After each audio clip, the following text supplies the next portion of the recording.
Hey guys, Dr. Childs here. Today we're going to be talking about seven thyroid superfoods that you should be eating if you want to impact your thyroid in a positive way through the foods that you put inside of your body. Now, there's nothing magical about these superfoods in general. So the reason I'm calling them superfoods is simply because they contain more nutrients per unit compared to other foods, and then these are the nutrients that your thyroid needs to function in an optimal way. So that's why you would want to consume these. If you have a thyroid problem and you want to make sure you're putting the nutrients inside your body that your thyroid needs to function, then these would be the foods that you want to look at. And I've created, or just a list of 7 of these or so. So let's jump in. Number 1 would be blueberries. So blueberries are they're an incredibly rich source of phytonutrients. They contain tons of antioxidants per unit, and they're also really great to use because they are very low carb. So if I'm looking at 1 cup of blueberries, which we're going to be talking about dosing and how much of these you should be consuming each day, 1 cup of blueberries contains about 85 calories, 21 grams of carbs, 24% of your daily needs of vitamin C, and 36% of your daily needs of vitamin K. Now, the reason we care about these antioxidants and the fact that these are jam-packed with phytonutrients and anthocyanins is because somebody that has thyroid disease, especially somebody with Hashimoto's thyroiditis, they have a lot of what's called oxidative stress inside of their thyroid gland. And your body, you probably guessed it, your body uses antioxidants, that's in the name, anti meaning against, oxidants meaning oxidative stress. These blueberries contain those very things which clean up the oxidative stress that can be caused in certain thyroid conditions, including Hashimoto's thyroiditis. In addition, they are also very low in carbohydrate content, which means they're great for patients who are trying to cut down those carbs and potentially lose weight. Now, again, I'm not necessarily a fan of super low carb diets for people who have thyroid conditions, but if you are somebody following one of those diets and you want to be conscious of the amount of carbs that you are consuming, blueberries are a great potential source. So we also have additional studies that show blueberries can help with things like brain fog, depression, and even cognitive issues. These are tons of studies showing, in fact, that you should consume blueberries. So blueberries, pretty much regardless of your thyroid status, would be a food group that you want to consume each and every day. Now, I recommend somewhere between a half a cup to a full cup of blueberries each and every day. You can buy them raw or frozen, or it doesn't really matter. Just try to get them into your diet. I think a really easy way to get a whole cup or so is just to throw it into a morning smoothie, blend it all up, and you'll be able to eat it, and boom, you're done there. So that's number 1, that's blueberries. Number 2 would be seaweed. So seaweed's pretty obvious because it's pretty much the single best source of iodine per unit of any other food group out there. Now, there is a potential issue with that, and that is that the amount of iodine per unit of seaweed that you consume varies dramatically, and I'm talking really quite large here. So the range is somewhere between 16 micrograms to 1,984 micrograms. Now, put into context, the average person, by my recommendations, needs about 150 to 300 micrograms of iodine per day on the low end. There are some people that can consume a lot more, and I'll talk about that in just a second. But you do need to be aware that even though this is a really, really rich source of iodine, and iodine is going to be necessary, which we'll talk about in just a second if you have a thyroid problem, I do prefer that you have some idea as to how much iodine that you are consuming so you don't accidentally take too much. So just kind of be aware with that, look at the type of seaweed that you might consume and see if you can get some idea as to the consistent levels of iodine found within there. And if you don't think that that's the case, then get iodine from another source. We'll have another source as we talk about these as we talk about these superfoods, so don't worry about that. We will have additional sources of iodine, but do be aware of that. So when it comes to seaweed and thyroid patients, they really do need that iodine. Iodine is not something that the human body can produce naturally, which means you must get it either from a food source or a supplement source.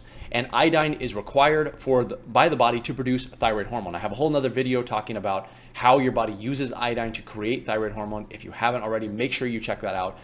But because the body cannot produce iodine and because it is required to produce thyroid hormone, everybody needs it, including thyroid patients, including those with Hashimoto's thyroiditis. Now, the key here is to try and consume your iodine if you have Hashimoto's thyroiditis or want to prevent against iodine-induced damage in the thyroid gland, to simply take it with selenium. Okay, so again, you can get your iodine from foods or from supplements. If you're worried about the dose that you're getting in your foods, then supplements become a really good method because you really can control and fine-tune exactly how much iodine that you are getting. And lastly, as I kind of mentioned previously, it is safe to use in thyroid conditions. Just remember that it should be used with selenium if you're using it in the supplement form. And we'll be talking about how to get selenium from food sources here in just a minute. Next up, we have Maca Root. So number 1 was blueberries, number 2 was seaweed, and number 3 is Maca Root. Now, Maca Root, or maca in general, but I think this is probably one of the least underutilized food groups that thyroid patients can benefit from. And the reason is simple. It has a really positive impact, or a really big positive impact on sex hormones, including estrogen, progesterone, and testosterone. Now, what is Maca Root? Well, Maca Root is actually considered a cruciferous vegetable. It's found within that plant family, and it's from Peru. So it comes from that area. And most people get it by taking this plant, they mash it up and they desiccate it up into a fine powder, and then that's what you buy. So you're buying and consuming the fine powder. That's generally how I recommend using it. I'll talk about doses here in just a second. Now, Maca Root is considered to be an adaptogen, and an adaptogen just means that it is helping your body to adapt to stress. And there aren't very many adaptogens out there. So you'll probably recognize adaptogens or other adaptogens that are that fall into this family, including things like rhodiola, ashwagandha, holy basil, ginseng, etc. So Maca Root is one of these. So it can actually help your adrenals, which is really important if you have a thyroid condition, because a lot of these patients who have thyroid problems also have problems with cortisol. They also have adrenal problems. So if you can take a food which is naturally helping your body to adapt to that stress and balancing your cortisol in the process, that is a really good thing. Now, that doesn't stop there in terms of its benefits, though. It also has a positive benefit on female sex hormones, as well as men, by the way. Maca Root is something that I take every single day. In fact, I use almost every single thing on this list with the exception of a couple of them, which I'll talk about in just a second. So if you have any problems with libido or building muscle mass as a woman, or depression, which you believe is related to your sex hormones, or you just want to have a food group which helps balance your sex hormones, Maca Root is the thing to add. Now, because it is really an entire plant, it has a ton of nutrients jam-packed into it. So 2 tablespoons of Maca Root powder will yield something like this. It will yield about 91 calories per serving, 20 grams of carbs, 4 grams of protein, 1 gram of fat, 2 grams of dietary fiber, 133% of your daily needs of vitamin C, 84% of your daily needs of copper, 23% of your daily needs of iron, 16% of potassium, 16% of B6, 11% of manganese, 8% of niacin, 7% of calcium, and 6% of riboflavin. So you get a ton of nutrients in 2 tablespoons, which is why I really do recommend that you consider using this. Now, how do you use it? I recommend taking the powder. You can buy organic powders. It comes shipped to you. And all you need to do is, again, throw it inside 1 to 2 tablespoons, which is the dose that I'm usually recommending, into a morning smoothie. So you can put it in with protein powder. That way you're getting extra protein. You're getting the Maca Root. Throw in your blueberries. You're getting the antioxidant support. Boom, you have a really nutritious smoothie, which is providing a lot of these benefits. So don't sleep on Maca Root. It is really good. It's something that I use every single day. That was number 3. Number 4, we have Brazil nuts.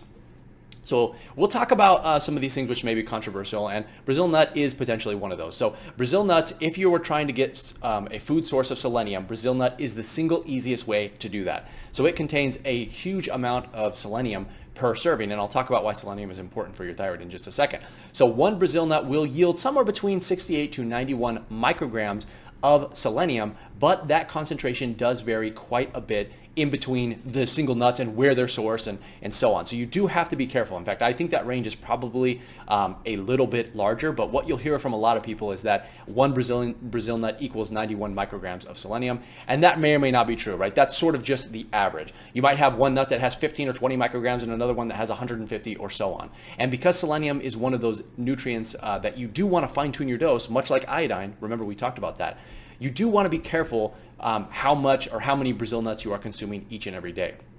If you do want to consume Brazil nuts to get your source of selenium instead of using something like a supplement, then probably just 1 is what you want to focus on, because you don't want to accidentally take too much, because the symptoms of selenium toxicity can mimic those of having a low thyroid and can actually cause problems like hair loss and brain issues and so on. So you do want to be careful not to consume too much selenium in the form of Brazil nuts, because you can do that accidentally quite easily, right? If you just pop a couple in your mouth, and especially if it's in a tub that has a number of different nuts in it, you might not even realize what you're eating when you consume it. So do be aware of that.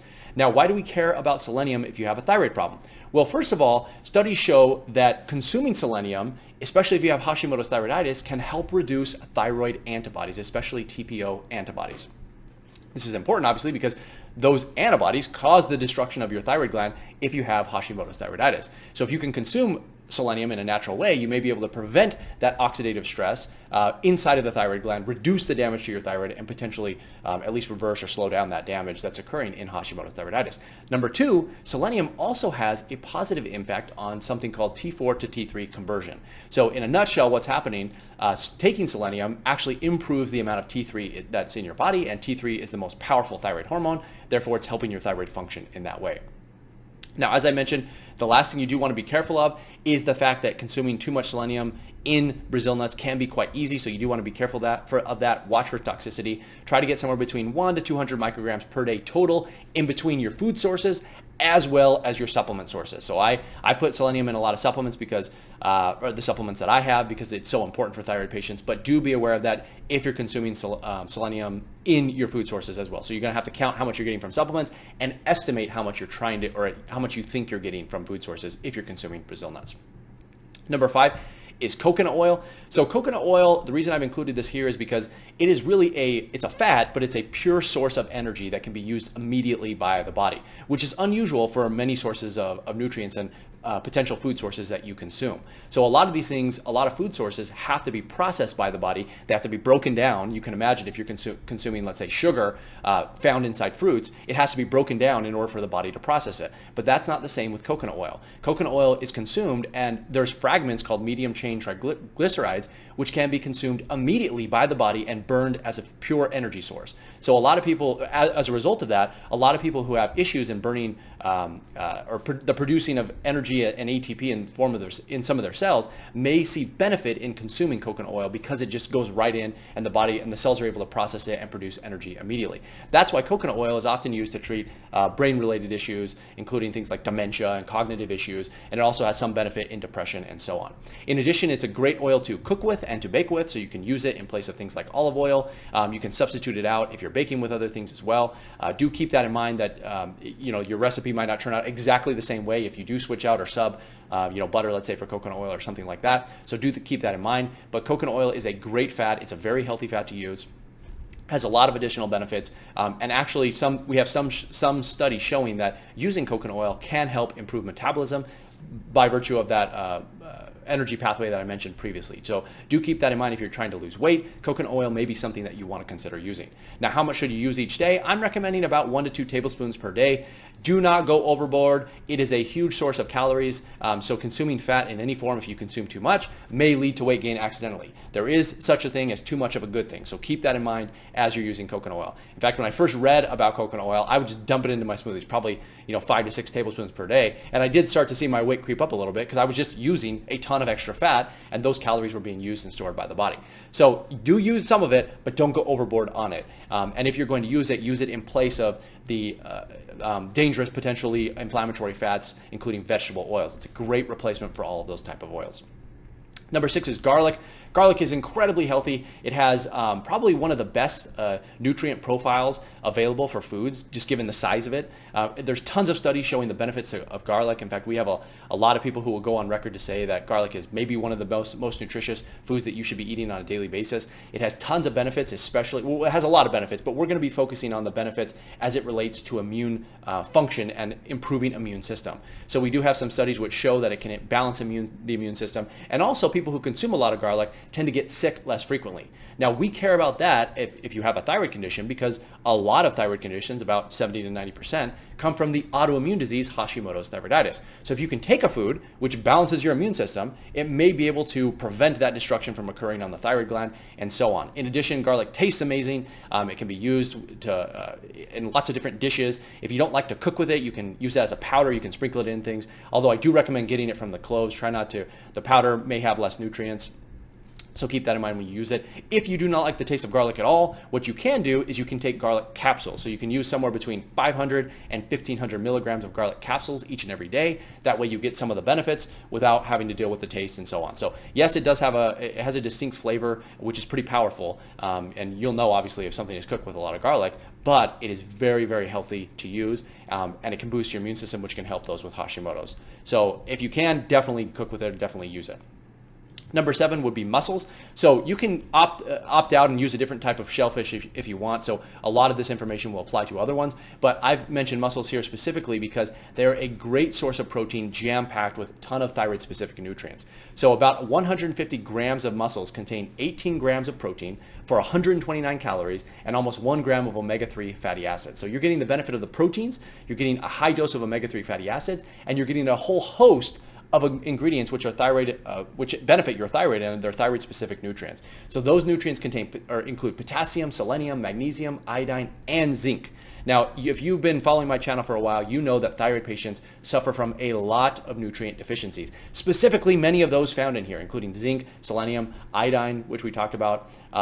Yeah, those are the main three. So those are the main three: zinc, selenium, and iodine. Many thyroid patients have a deficiency in one or more of these. So by consuming mussels, you can get a huge amount of protein, which will have a positive effect on your appetite, especially if you're trying to lose weight. It will also provide you with those nutrients in a natural source or a natural food source, and it will be able to help fill you up by providing those proteins, as well as providing additional omega-3 fatty acids, which can help reduce inflammation, which can help thyroid function in the peripheral tissues. So you do want to consider using mussels, but do keep in mind that this is another potential source of iodine. And as I mentioned previously when we were talking about seaweed, you have to be careful that you do not consume too much iodine. So keep that in mind. If you're going to be using mussels and seaweed, you probably want to balance those out a little bit. So I would recommend somewhere between 1 to 3 times per week of using shellfish, in this case mussels, and do keep an eye on other sources of iodine if you choose to do so that you're not accidentally taking too much. So those are the 7. I'll go over those one more time. We have blueberries, we have seaweed, we have maca root, we have Brazil nuts, we have coconut oil, we have garlic, and we have mussels. So, and again, other shellfish can be used inside here. All of these food groups contain thyroid-specific ingredients and nutrients which can help to balance and improve thyroid function, but they should not be thought of as a magical cure that's going to fix your thyroid condition by itself. However, they do provide a significant amount of those nutrients, which may mean that you don't need to take as many supplements to get all those nutrients. So keep that in mind. If you have any questions about this list or why I included any of these, let me know in the comments below. And if you haven't already, make sure that you download my free thyroid PDF resources. I have tons of information jam-packed with information all designed to help thyroid patients like you feel better. So that's all I have for you guys today, and otherwise I'll see you in the next one.